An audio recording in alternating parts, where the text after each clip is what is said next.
İşine göre çağırdılar, gitti qayıdır indi. Bu kız kimdi? Qonşunun qızıdır, gəlib oturub. Aşağılar üçün təbii ki darıxmışam qızlar, amma burada işimiz var da, neyniyim qurban olum.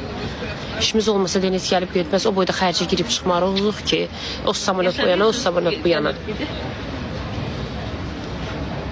De gəlir deyəsən şeylər. Uşu insanlar gəlirsə demək gəlir. Bu məndən reaksiya verdi. Deyə gəldi. Az onun didilisini yiyərəm. Kişi. Az gör baxır başqa arvadlara. Gör baxır. Adə. Adə. Gör bax. Deniz. Hello hayatım. Gördü. Yakışıklım benim, karizmam benim. Az batinkasına zadına baxına bax. Yaraşıq, az gördü məni. Takışkırdım Deniz. Yo, ben gülür bak. Baxır.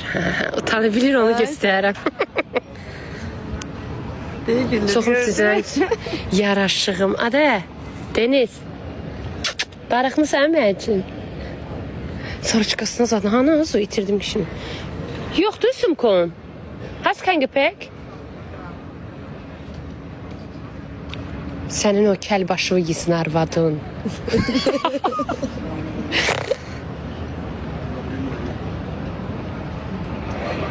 Qeyrət ağacının ərin sıfır. Ərimin bir yerə at onun ağzına. Eşitdin nə? Düdük. Qulaq az mənə. Ərimin bir yerə at onun ağzına. Liçlik. Diqqət indi. Xoşva gəldi, gəl arada mən sənə mazdayım.